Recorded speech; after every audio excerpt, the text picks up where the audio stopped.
back to another episode of Industry Talk with Brandon Andre, and I'm here with Felix Allen, nice to see you. Nice to see you too. And he's a model signed with Models1 here in London, and we connected via social media.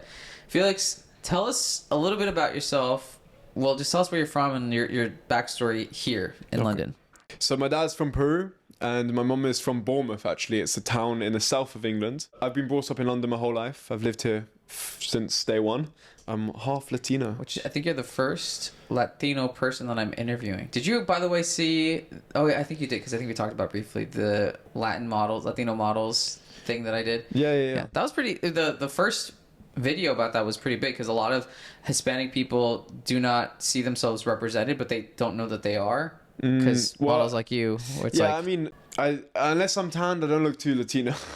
Yeah, unfortunately. I mean, so we connected because my friend Angie, who came to London to visit, ran into him.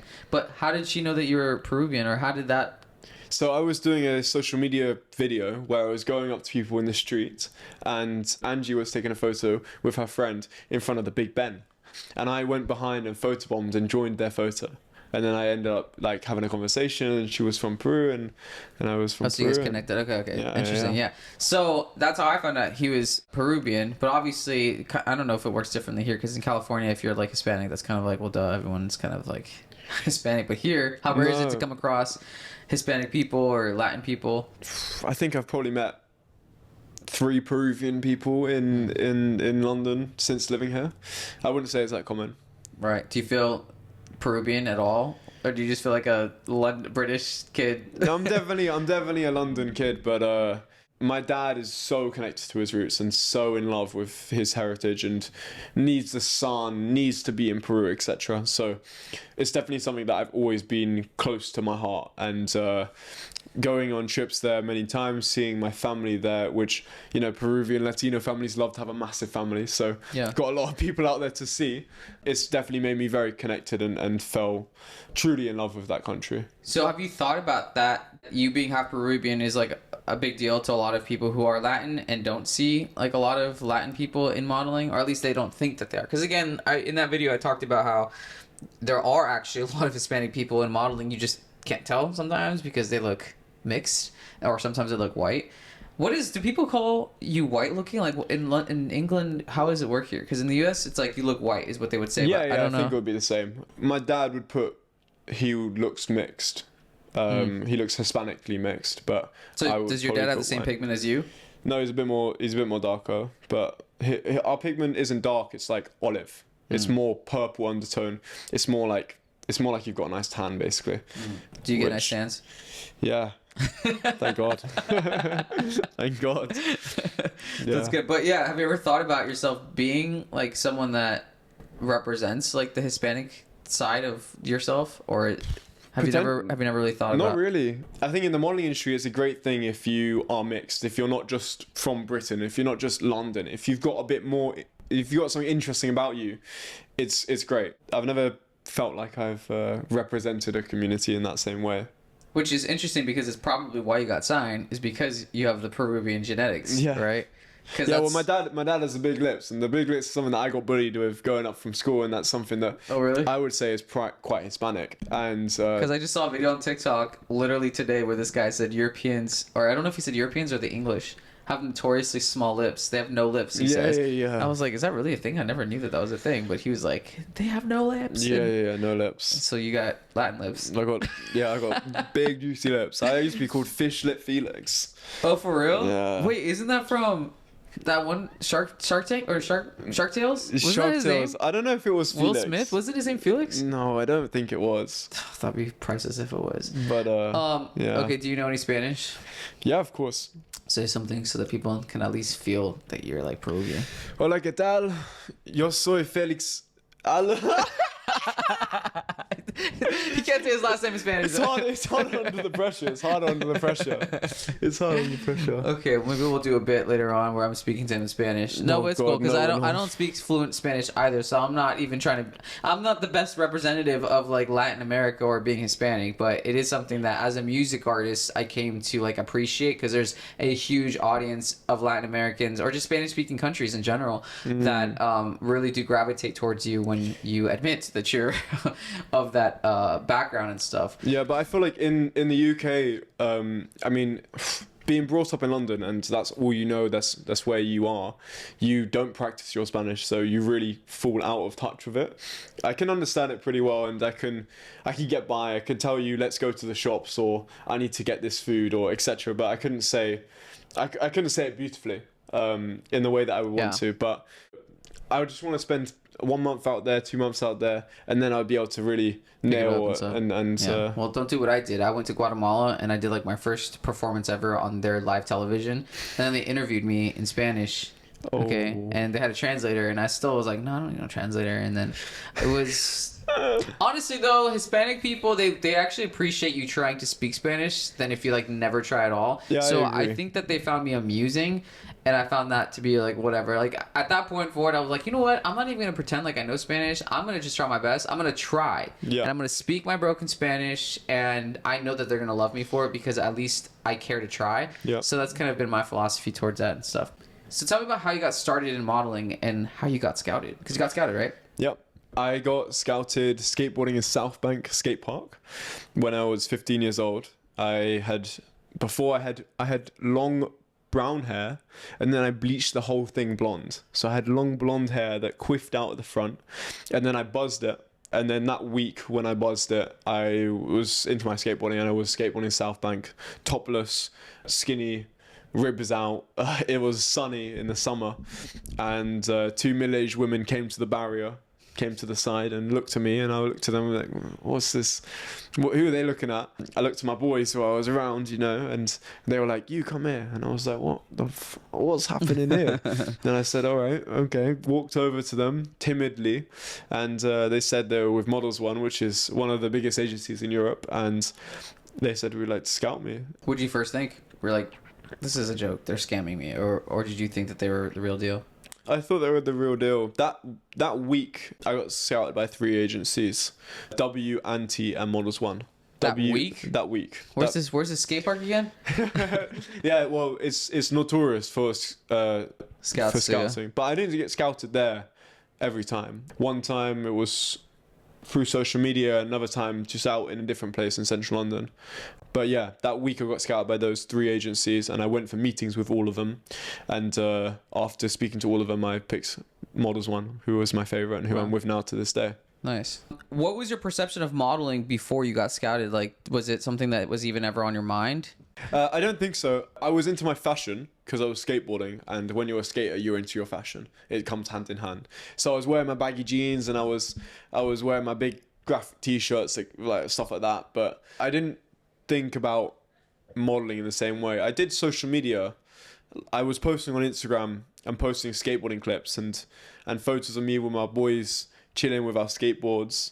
Within the same week, I got scouted for modeling. I got scouted for social media from an agent. And so, How many followers did you have on Instagram at that time? like 1.2k. Did you have a TikTok at that time too? Yeah, which probably had maybe 15,000 followers. So is that why they scouted you? Because you're 15K on TikTok? Maybe. Yeah, but at the time, 3 years ago, 15k was quite a lot. And it was quite easy to get because anyone who posted on there like really quickly boomed. But that week I opened up to that kind of world pretty quick. So after you got signed, what did work look like for you? And what did that process look like, especially here in London? Like, same process, I'm assuming. You got developed, test shoots, build your portfolio, and then how fast did it take for you to get your first job? So for me, it was quite different. I don't even know if I got a test shoot done before I did my first job. I don't think I did. I did my first job for Sneakers and Stuff, which is quite a household name here in London. It's a high street brand. They have shops all over, and they sell trendy footwear, basically like Nike shoes and Night shoes? Nike. Oh. Nike and Adidas. I And was like, Converse what are Nike shoes? So I did that job 1 week into my modeling. I got scouted by them. I went into the agency. I signed the contract. My parents signed the contract with me because I was underage. I probably did one photo shoot in the agency with the agents for like the digitals? Like digitals, but with the agents who were taking the photos. And then by the end of that week, I had the job next week. Oh, wow. for sneakers and stuff. And then that first month, I was booked once a month for a different job. The next job I did was with a brand, Ning Dynasty, and they actually spray painted a graphic in my hair. So in that job, I worked with Kai Issa Jamel and another model from Models1 called Emmanuel, and another model who was Latino from Colombia. Really interesting faces. We all were really interesting looking, and I had my bleached blonde buzz cut, and that was the first time bleaching my hair for that job. And then they spray painted Ning, which was Ning Dynasty was the brand name. It was like silk shirts, luxury silk shirts. And we shot in the studio for the first time, and it went really well. But So, question real quick, because you mentioned the Colombian model. Was your Latin background brought up ever in a job or among your agency? Like, has that ever been like a marketing selling point for you as your look? I think it's something I've understood that is a marketing selling point, so I have brought it up as much as possible. Like on set, like, oh yeah, I have All the Peruvian. time. Yeah, okay, All the that's time. cool. With my agency, with castings, with clients, with anyone, at any time. Important for like models to understand, like, if you are mixed, sell that, because that's probably gonna be more interesting to people than just not. Mate, if I was fully British, if I was just from England and I went to a job and said I'm English and I'm from England, I mean, unless they're casting for a job where you need to look a bit chavvy and you need to have that British look, which I've done jobs like that, then they don't want you. They want people that are more interesting. So yeah, you've got to shout about it. Yeah. You've definitely got to shout about it. No, especially one thing that I learned being here in London, though, like, it's interesting because, like, you know, you can go to a different market, but you don't really realize you have to look at the demographic of people, and London is very diverse. Yeah. So it makes sense as to why it's a big commercial market here too, because there's a lot of different types of people that are here, and it's very much like any big city in New York and in LA where you have different complexions of people. Being that it was e-com, did they ever bring you back for more shoots? No, it was more of like an edgy ecom. It wasn't like proper ecom. It was like 2-3 looks, and everyone was very different. And we shared like who we were. It was a bit story based actually. It was like they did a video piece which was really short for social media, which was like, I'm Felix Allen and I like this and this is who I am. And Right. after that, I worked once a week for like a month. And I was like, wow, is this how modeling is? When you get signed, you just 15, work holy like crap, that? huh? Like, this is insane. I think I turned 16 like within the first week of when I joined. And then how tall were you then? 5'8", maybe? So you were working at 5'8", Yeah, being 15 years old. yeah. Wow. I worked globally. I was working with Milan at 5'8". That's so rare, bro. I never hear anything like that ever. Yeah, so I did a campaign for Yoox, YOOX, which is basically a Selfridges. You know Selfridges? No. Dover Street Market. No. Fuck. Designer, I'm a fraud, sorry. designer concept store. Okay. Designer concept store with like Big deal. Moncler, Gucci, Versace, these kind of brands. The Milan version of that. I did their summer campaign 2 years ago when I was 16 years old, and I was probably around 5'8", Must maybe have been 5'9". really skinny then, huh? I've always been. I'm the same size I am now. No, Really. interesting. What, Always been there skinny. must have been something about you, because, like, I mean, have you come across anybody that has your same kind of story, like 5'8", 15, and then like still in fashion working, or do you find yourself kind of being an anomaly? You definitely one of the smaller guys when you go to the casting, but I don't know if. But that you never like been aware of, like, I'm actually like a unique case, not the norm. Maybe. I don't know. Not really. I think that You're the first. You're the first male petite model. fuck off. That's crazy. Oh god. Oh my That's not marketable. That's not branding. Oh my gosh. Brandon, that's not branding. That's so funny though. No, but to be fair, that is a flex that you're the exception. Yeah, well, you there's know? something interesting about me, eh? Yeah, I think so. But I mean, because look, the only other instance in which that happens, to be fair, is if you're the son of someone famous. Yeah, I'm not. Yeah, So- but that's what's cool is that you've broken through and you've been able to work. I mean, do they lie about your height or no? No, the reason why I say 5'8" is because my card sheet only until 2 months ago was still 5'8". They didn't change it. Wow. Yeah. He's 5'10" by now, right? Yeah. Or 5'11". But It says 5'10" on the card sheet right now. when did you last get measured? like a month ago, maybe And 2 months you're ago. 5'10"? Yeah. Okay, yeah. He's not 5'8", by the way. He was 5'8", but it's just crazy because he was working at 15, which is another anomaly. I can only say that word in a British accent for some reason. Anomaly. At 15, 5'8", that's pretty crazy. That's unheard of. But that's cool. I think that's a really dope thing because I think it'll inspire or create a mess of people.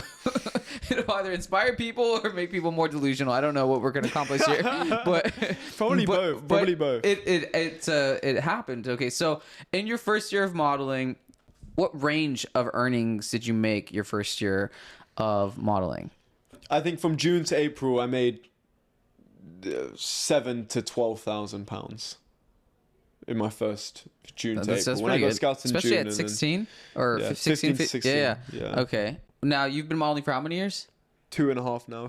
Basically 3 years. 3 years. This summer So will be 3 would years. you say that you've reached, like, within the 3 years that you've done it, like you've been like progressively making more each year? Yeah, I would say it's about double each year. Every model should not only be modeling, 100%. And if that's working a job or doing something, you should be doing something. There should be something you're passionate in that you're doing, because modeling is not a career that you can do forever. It isn't. I went to Korea for 3 months to model, and that was last year in June to September. And up until then, I was working a retail job this whole time alongside it. But it's tough because balancing college retail work and modeling and social media was always a challenge. I was basically working with 4 different bosses and 4 different jobs that I had to answer to and reply to emails about and manage myself and make sure that everyone was happy this whole time. It was a real challenge when I was having to miss college days or miss work days on short notice because I had modeling jobs in Milan or whatever, which was crazy to them, but to me it just became just my life.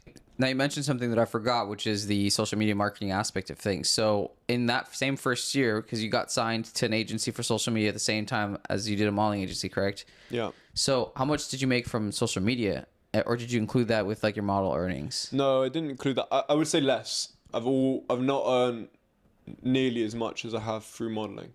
Just like comprehensively, or through your first year? Comprehensively. Yeah, well, you're building that up. Yeah, it's still small, but fortunately modeling has been like very consistent for me. I'm an anomaly because Are you finally coming to realize that? I do know, but I don't like to gloat about that. Like, It's not gloating, it's being self-aware. I think it's just like you got to be self-aware because as a business owner, you have to know your product, and you have to know how your product is doing in the market and why it's responding. It can't be a mystery. It should be like, yeah, I know why I'm an anomaly. look, I'm a good model.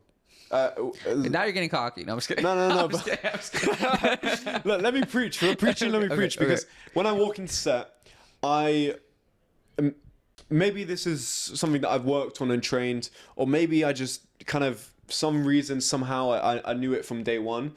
But I walk in and I know what to do. I know how to impress the photographer. I know how to. The photographer, I can see what they want me to do without them telling me. You know, they just need to nudge their elbow, and I know what they want me to do. I know they want to turn around and tuck my shoelace in. I know that because of the body language, and I can read that. And I think that is something that sets me apart because there's a lot of dumb models. There's a lot of dumb models. All of you models are dumb.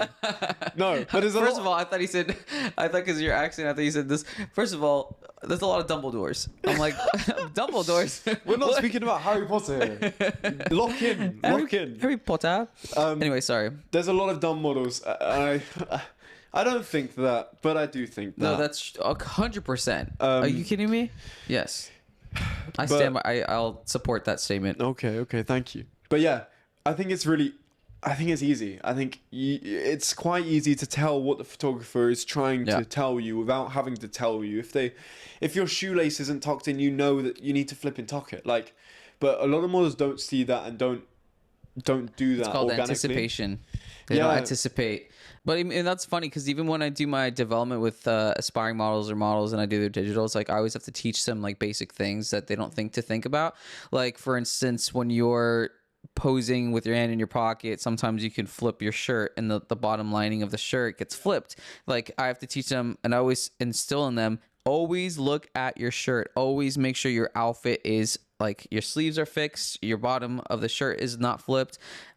And that's like a thing that you could do to help your career, because someone shouldn't have to tell you, fix the bottom of your shirt, fix this. Like, you should kind of already have like self-awareness of when something doesn't look right on you, which is kind of what you're talking about. Yeah, for sure. I think I think there's a lot of dumb models. I think naturally, gratefully, I was able to pick up on things really quickly, and I found it quite natural. It came easy. It came easier to me, and also a big part of my game, or how I work the industry, because I think a lot of models also don't see it as working the industry. You got to work this shit. Like, this is not. I go on set and I'm there working, and I don't mean just modeling. I mean, I've met everyone. I know all their names. I've got them all on social media if I want them all. But if I don't see them as an asset, then I might not take them on. Like, do you know what I mean? I've worked the room and I've already known what they all do, and already see how that could value me, or I could value them. Because I also think it's big importance to give value to other people, how you can help other people. That will come around in other ways. But I've already worked the set. I've already seen this photographer, and I like this photographer, and I've seen his work on Instagram. And so, oh yeah, cool. I know I need to speak to him. So let's go. Like, when he's sitting on the food table and I'm sitting having lunch and all the models sit together. No, I'm gonna go sit myself right in the center of their team talk, to be that model that is interested in them and is interesting. If you don't do anything other than modeling, you're not interesting. Yeah. If you're working a retail job, you're somewhat interesting. You have something to talk about. I think that every model should do something else with their life, follow a passion that they have, because that makes you more interesting. That makes you more of a person, more real. And it makes you smarter, and it makes you more interesting to speak to. And at the end of the day, as much as your looks are a big thing, and they are in many cases the only thing that they're looking at, but your looks get you through the door, the looks don't keep you there. Your looks get you booked, and on a paper, how your image looks, or how you pose, or how you model, or how your face looks on paper is how you got into the job and did the job. But what makes you get that job again is because you're their friends going to the pub with them by the end of the week. Yeah, you're being like intentional, which is a good thing. And one thing that I want to speak to what you're saying too is that sometimes, I'm 14 years older than you, and I don't imagine that you do this, but something to when people are listening to this, I want them to understand that there's strategy behind how you navigate this industry. And what he said is true. You work this industry because they're going to work you. But you have to do it in such a craftful way that they don't feel like you're being strategic. Most people who are doing this are contracted workers. No one is necessarily employed. Models are not employed. And a lot of people what that means when you're working with a photographer or a casting director, and these people are not employed, they're contracted.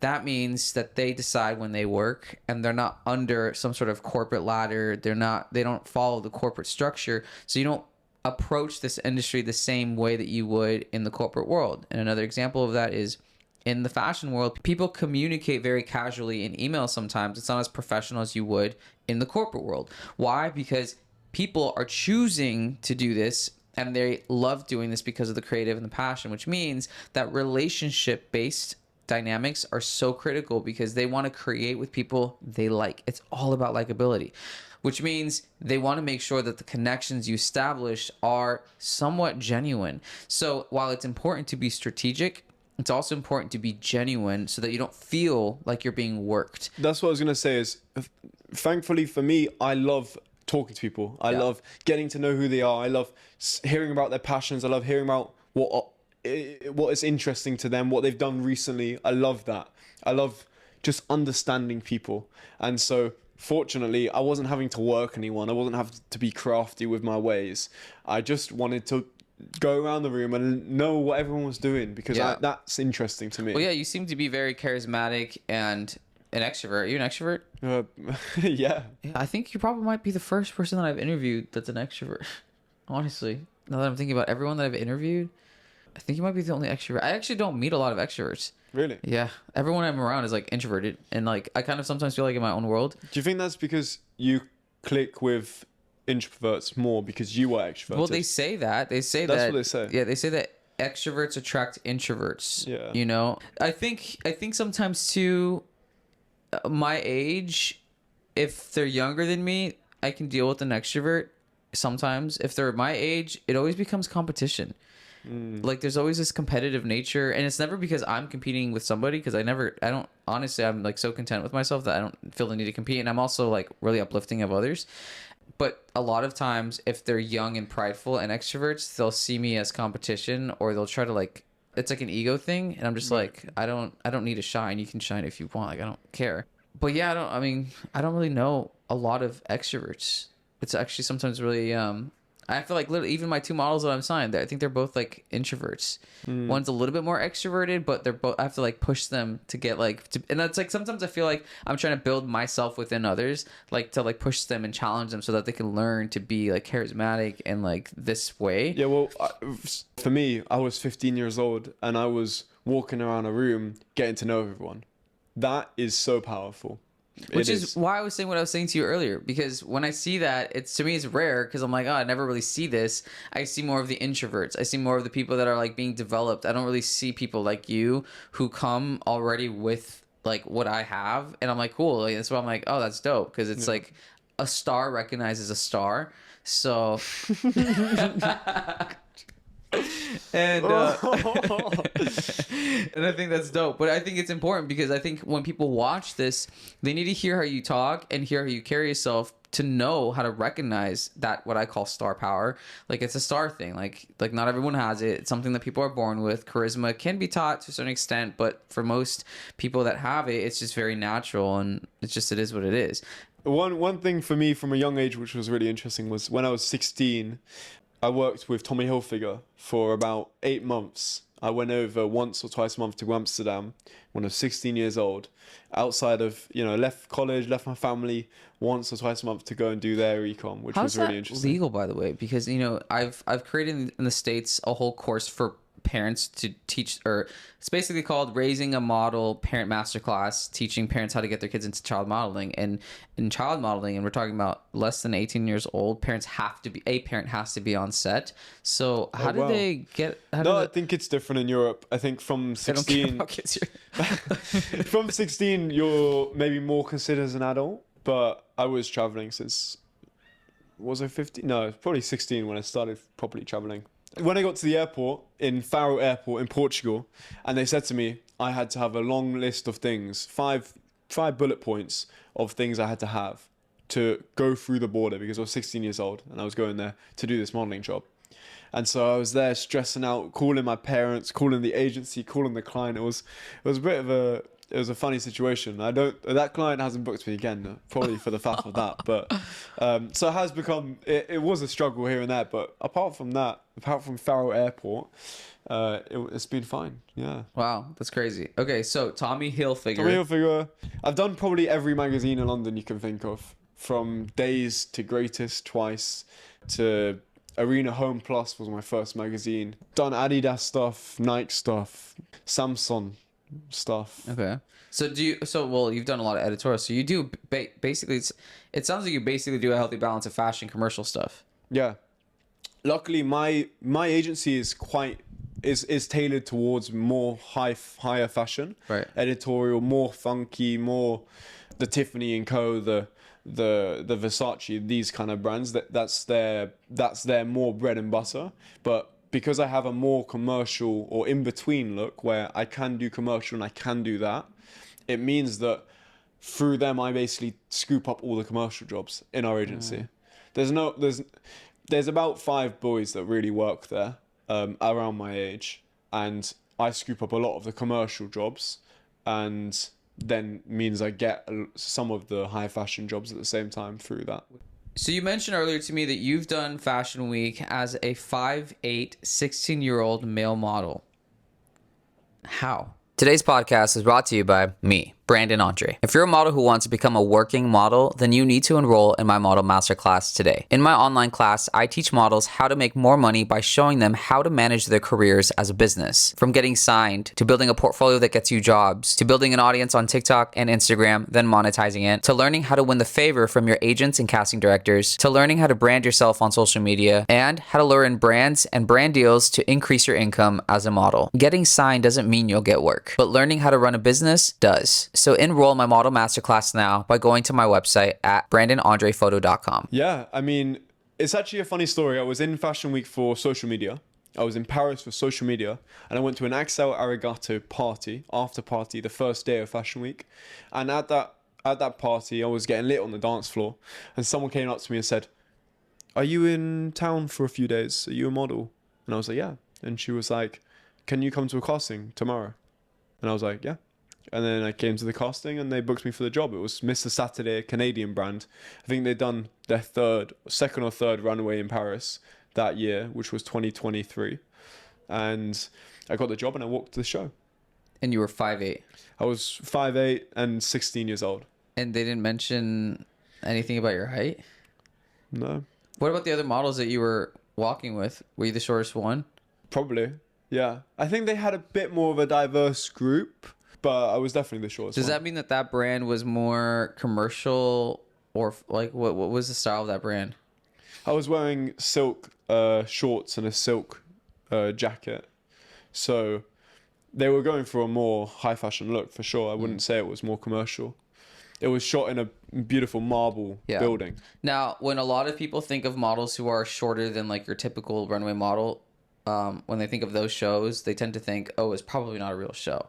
So what would you say to someone that says, oh, well, if there were other models that weren't signed to big agencies, then it was probably not a real show? Was it a real show? Yeah, I was signed to a big agency, and all the models were signed to very good agencies. They had models flown out from New York to shoot that, actually, to walk that show. And the show, I was actually invited to watch that show as an influencer.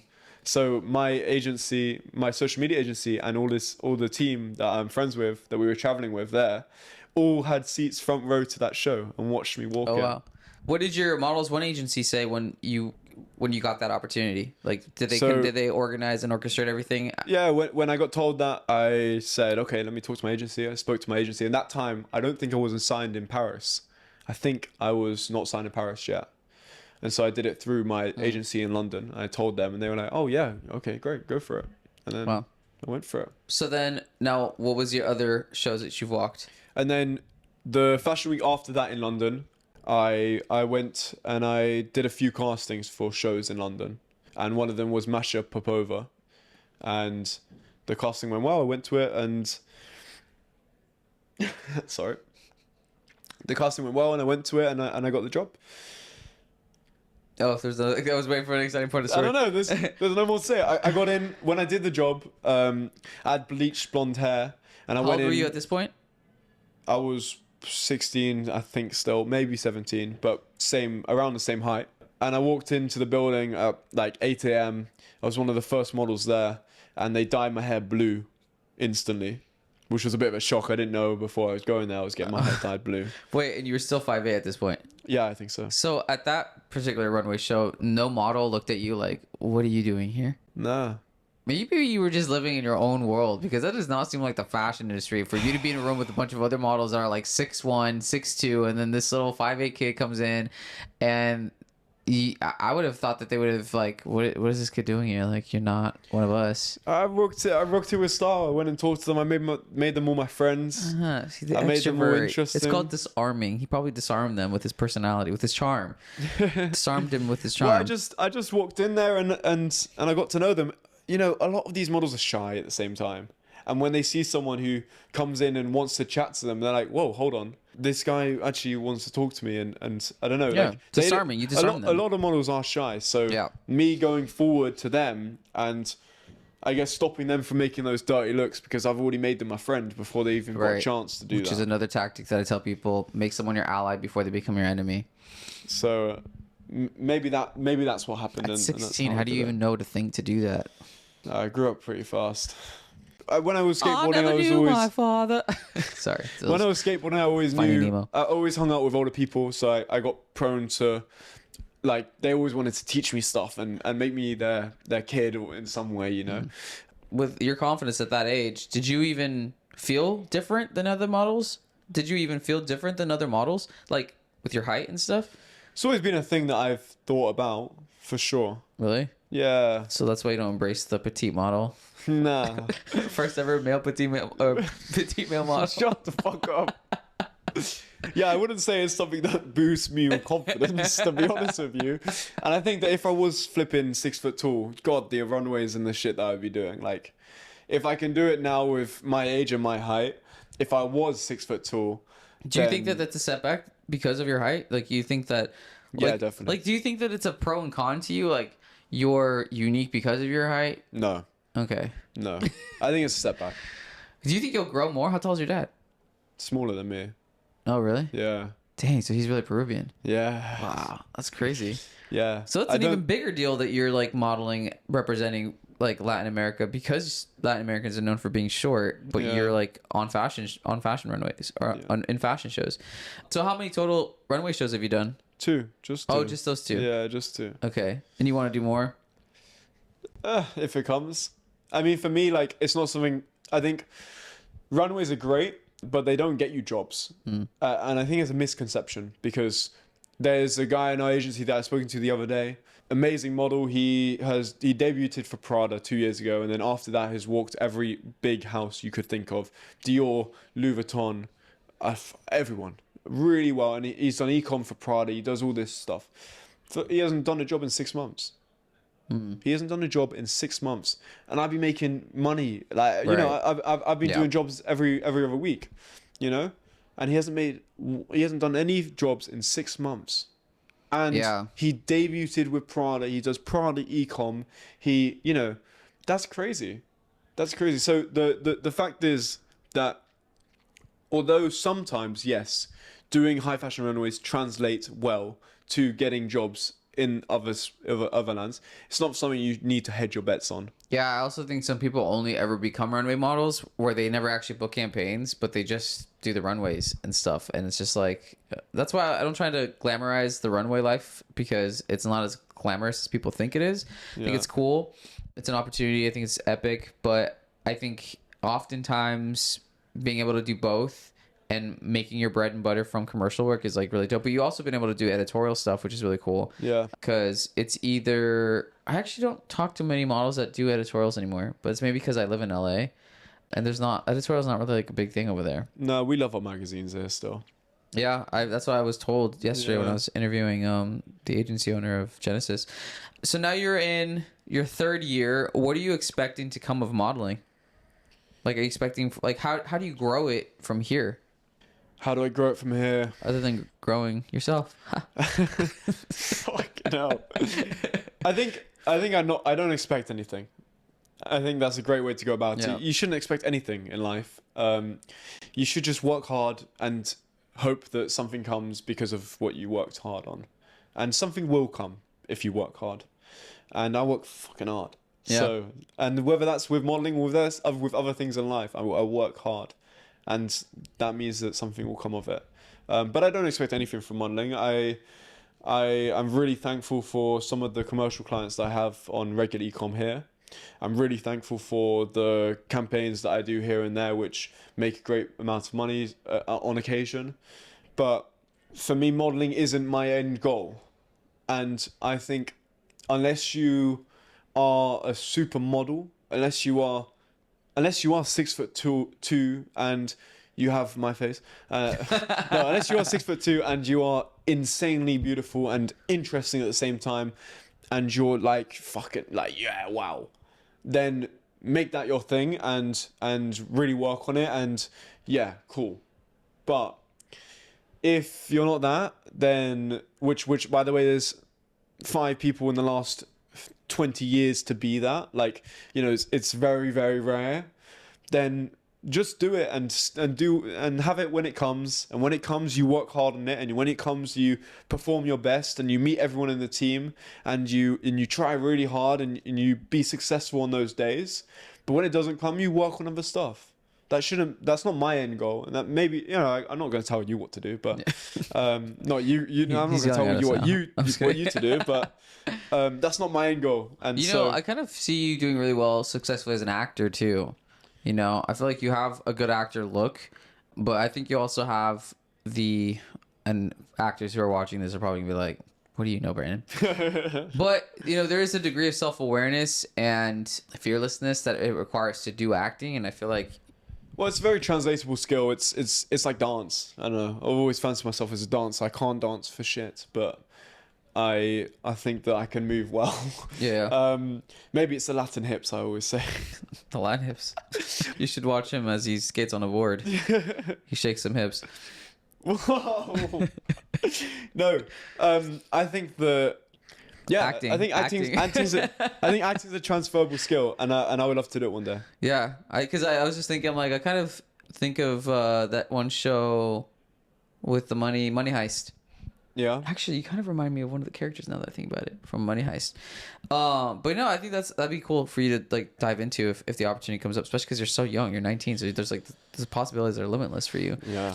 But I also think that there's just I honestly think because of the way that the world is moving, you're only going to get more opportunities. I don't think your height's necessarily going to be a limit. Because I think, like I said, as much as you don't want it to be like a marketable thing, you're only going to get more support from people because you're doing something that is not thought to be possible, you know? And at a certain point, you have to think that is your story. I think that also maybe I'm delusional, and maybe I think I'm the same height as every model when I walk into all the jobs. But I think that the market is different in London and then LA and then Europe as well. Have you gotten jobs in the States?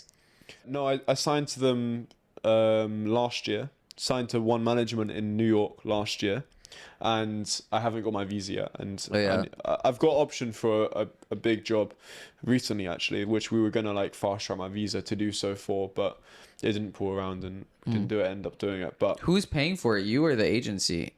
The visa, the $5,000, the agency, as a debt to you. Yes.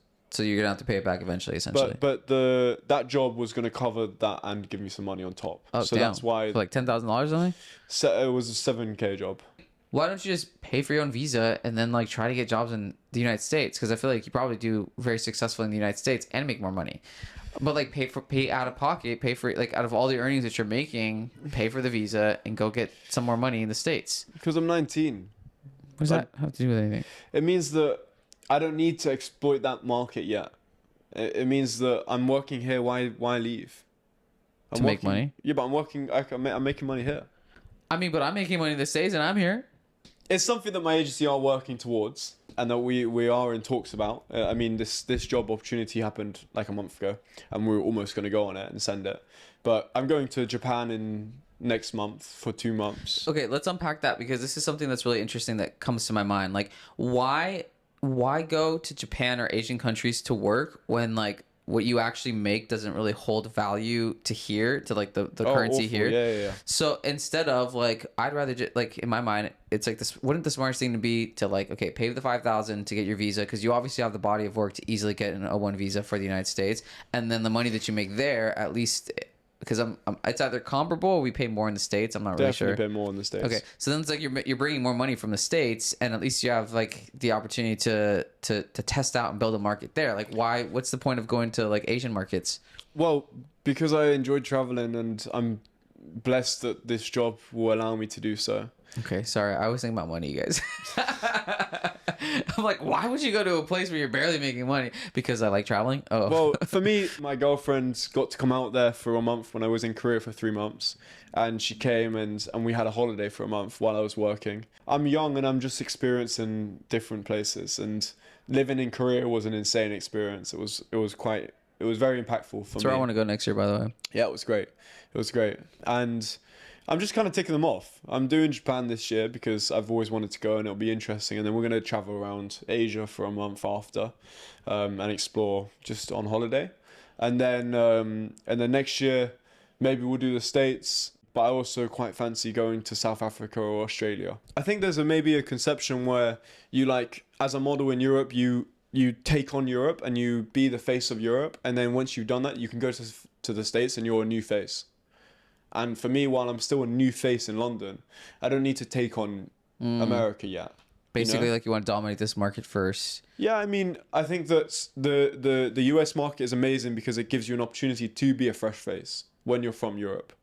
So I'm gonna work. If I'm still working here, why change that? You know, if I've got clients here that like me and I like them, and it's consistent and it's good, then why change that? And also, my life is here. My girlfriend's here. My flat's here. The business I'm building is here. Why do you see the U.S. as something different than Korea or Japan or South Africa? Do you feel like it's like more concrete, or just like $5,000 is a lot, and once you invest in it, you're like committing to it? Well, those trips, I'm not investing in them. Korea, I don't spend any money. The client flies you out, The agency fly me out. but you have to pay them back for the stays and all that. Yeah, no, you don't. What do you mean? So Great. He's not only is he an anomaly at being 5'10", now the agencies are paying for everything for him. Okay. What's the deal? So the way everyone's contracts in Asia work differently, but the way my contract going to Asia the last time I went was I get X amount of fee for X amount of jobs, and that fee is after everything. That's after the flights paid, after the hotels paid, after pocket money for every day. But you're paying for it out of the jobs that you're doing. No, because I get a set fee regardless of how many jobs I did. Meaning, so is it like a label where like, hey, we're advancing you this pay, and then you're now working for us for X amount? Kind of. I mean, they give me a card which they put money on for my pocket money, and I mean I don't touch the flights. They don't send me the money to then go buy the flights. They just buy the flights. The Asian agency The Asian agency okay. front everything, and then like you have to work a minimum of jobs to get your guarantee. That basically. How is that different than just having the agency pay and then like your work, like the agency creating a debt in your name that when you get jobs it pays that debt back? It's not. I mean, the way that I understand the contracts work in Asia is you get a set fee per job, and that fee it's not depending on the job. I did a global Samsung campaign and I got paid dirt for it. I got paid nothing for it. You know, not nothing, but it didn't change how much I was getting. Right. Yeah. And you got the Samsung campaign was in Korea? It was in Korea. And you got paid a flat rate for it. I got paid my guarantee. I got paid the price I knew I was going to get before I was going to go out there. How much of that money did you actually get in your pocket? I got all of my guarantee. They tell you how much you're going to get before going out there. This is so confusing to So in the States it's different because they fly you out there, or they'll make a debt in your name, and then you'll work jobs, and that jobs will pay off the debt. So, but in Asia, they say you're going to get X amount, and if you do 30 jobs, then you can get a little bit more. But if you don't do 20 jobs, then you're going to get nothing. But the stay and everything is still paid for. Yeah. Interesting. You're 19 years old. Happy birthday. You just turned 19 today. You're building out other aspects of your modeling legs, I guess I would call it, because today we worked on a project that you have. Can you tell us more about what you're doing to make money as a model? Yes, so I'm created a business as many models do, maybe, but I've created a platform called SEWME, SEWME, which is a marketplace for handmade and emerging designers. I've made clothes for many years. For 6 years, I've handmade clothes, designed clothes myself, and made them with a sewing machine. And I studied it for 2 years. And a problem that I faced was unless I had a website and a marketplace and a brand and content, I couldn't sell my work. And now I've ended up with boxes full of handmade, beautiful garments. And I think that every designer should have an opportunity to sell that work, or to rent it out, or to loan it out for stylists. So I'm creating a platform which releases at the end of this month, which will allow emerging designers to come on, apply to sell their work there, and we will be a designer department store for emerging and handmade.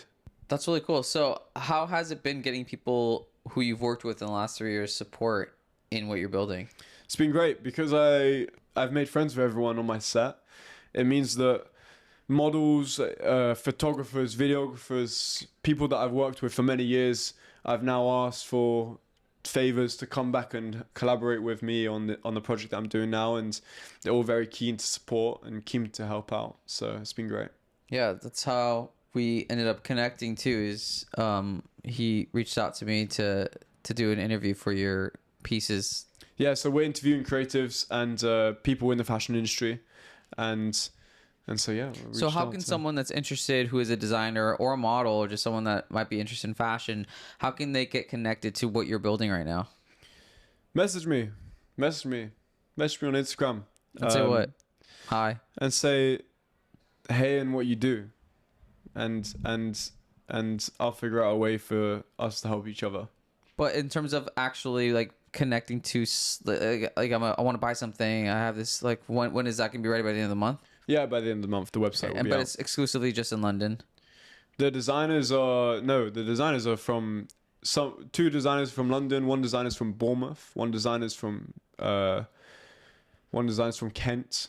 These are all cities in the UK. Yeah. Okay, but the Sorry. the demographic is in the UK basically. Yeah, for now. Okay, But cool. I very quickly want to expand all across the world. I want to get designers in from. I have a designer in Spain that I love the work of, that is already interested in joining the platform, and I have a few designers in America that I want to get on as well. But Yeah, so- logistically, it's a little bit harder to do. Right, So because you have to deal with shipping and stuff. yeah, Oh my gosh, that'd be a nightmare. yeah. Okay, cool. So, what are your planning? What are your goals this year? That you turned 19 years old. This is your last year of being a teenager. Yeah, wow. What do you expect? Did it just hit you? Yeah, kind of. Last year of being a teenager. What are you hoping to accomplish in your last year of youth? I've always been the youngest. And now I'm still the youngest, but I'm a little bit less young. So it's funny. The youngest out of what? Your friends or what? Friends, sets, shoots, I know. everything, man. Everything. To be fair, I was also in the same shoes because, like I said, I started photography at 17 working with models, and I was always the youngest on set, 17, 18, and everyone was like in their 20s and stuff.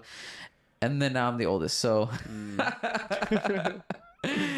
But you know what? It's cool though, because I still look young. That's not the point. But the point is, it's cool because.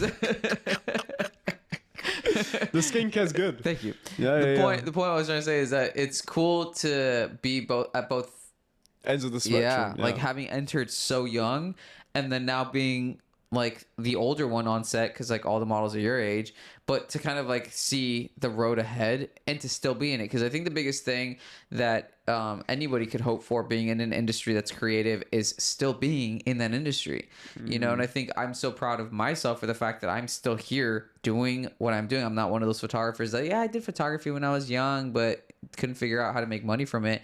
Now I'm very successful as a photographer doing what I do, and I think that's what but no, I mean, again, these are characteristics though that come to people that are like us, who have this like natural charisma and confidence and stuff. So I mean, I wish you the best of luck. So you're saying the next year yeah.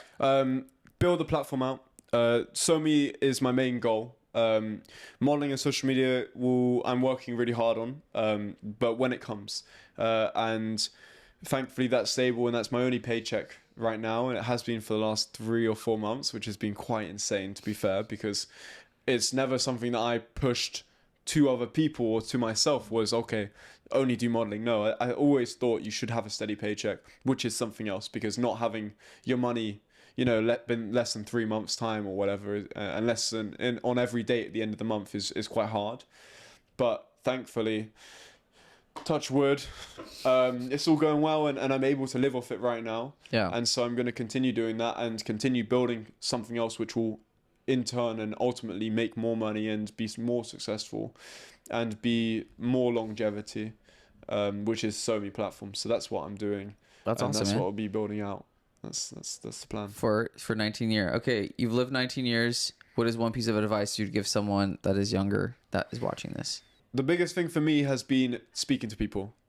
Ask advice, make friends, speak to people. What's the best question to ask somebody? I saw this the other day. You should never ask when you have a conversation with someone, you should never ask what they do or what job they do. You should ask what they're working on right now.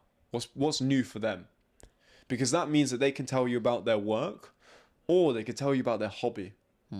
They could tell you about what they enjoy actually doing or their work. And if they enjoy doing their work, they'll tell you about their work.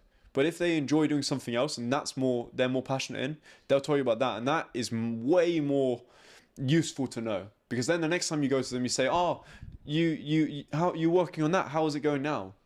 You have a lead in every time. That's smart. I like that. Smart kid.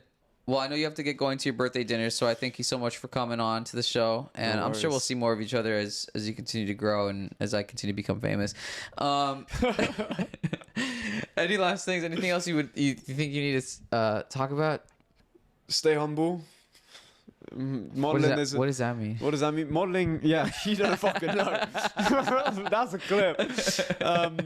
But I don't know. Models can get cocky, and I hope I haven't presented myself cocky here today. But just we're just people as well, and I mean, I feel like even more like just a person like that you could as a normal person because of my height and because of these things maybe.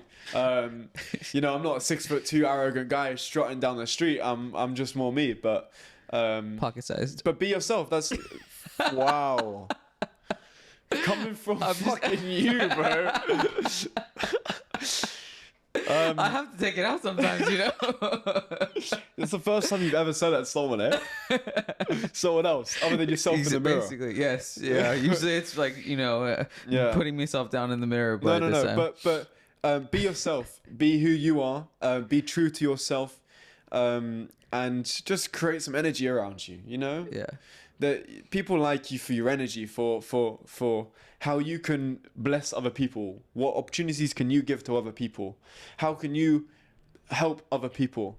You know, that's how you should look at life in any kind of aspect. That's how I look at life. That's how I try to look at life. That's what I was saying. Awesome, man. Good stuff. Well, you're really intelligent for your age, and like I told you earlier, and this is something that if you're an older person in someone young person's life, that it's important to do, and it's to affirm people, and it's to praise and uplift. And I just want to praise and uplift what you're doing, what I see, because I think it's very respectable. I admire and respect the fact that you're confident enough to take risks, to assemble teams, to like put yourself out there, and to carry yourself in a way that I feel like you are memorable. You will leave an impression on me after having met you today, just because I'm wowed by the fact that you're taking control over things and you're constructing ideas. Even with the projects that he had today with me, like he had a whole like call sheet and like list by list itinerary of what's going to take place today, and a lot of 19-year-olds, they don't think like that, you know, and it's very admirable, and I have so much respect for it. And I don't know you deeply, but I'm proud to see you do this, because, you know, as someone that considers myself a kingmaker, these are the steps into becoming a king. You know, like you're taking ownership, you're taking action, you're making things happen. Yeah, man, you and- gotta work hard. You gotta work hard in this life. Yeah. This life is tough. And some people have it easier, and some people have it harder. But regardless of that, you gotta work hard if you want to do something. You want to be someone. You gotta work hard. yeah. And I don't mean push weights in the gym or, I don't know, do a better diet all the time. Like, yeah, you need to do that for sure. That's basics. But you got to do all the extras. You got to be doing everything you can. These last years, the only reason why I do what I do now, why I'm able to present myself how I can, and why I book so many jobs, and why I mean, all these things, is because I worked my arse off, and I was doing so many other things at the same time. I was working in a vintage shop. I was doing college. I was doing modeling. I was posting on social media every day for a year. You know, I was doing all these different things simultaneously, juggling it as a 16-year-old kid, and I was working my arse off. I was, you know, and that was the best way, and that was how I am now, you know, and that's how I still live my life now. I still work like a dog, crazy man. But And it'll pay off. And that's the thing that I but want I to enjoy it as well. Yeah. I enjoy it as well. And if you don't love your work, you're not going to do it. But I was where you were at 19, and let me tell you, it's going to pay off. So it's going to be hard, you know, because there's so many things that you're still going to learn, and like so many like ups and downs, ebb and flows, and sometimes there's going to be failures, sometimes it's going to be heartbreak. But I want you to just remember this from someone that's lived that same life. is it will pay off. And sometimes it's not going to pay off in the way that you think, and it's not going to pay off in the timing that you think, but it will pay off. So don't give that up. Don't lose sight of yourself, and definitely don't lose your light, because this is a world that is very dark. And when they see someone like you, they either fear it or they try to take advantage of it. But most of the time, those types of people end up trying to put it out. And never allow people to put out your light, because I feel like I still have my light, and that's why I got to where I'm at. Because Hey, I'm shining, man. Don't worry. No, it's good. I'm shining. The sun's here today, there you go. so See, we're good. The bulb is there. But anyway, good stuff, bro. It was great to meet you. Go have a good birthday. Thanks so much. And live a lot of a lot of years. All right. Thank you guys for watching. We out. Bye-bye. Thanks for listening to today's show, and don't forget to hit that follow button to be in the loop when a new episode drops. Be sure to check out my model masterclass by visiting my website, brandonandrephoto.com, or by clicking the link in my bio on Instagram at @thebrandonandre.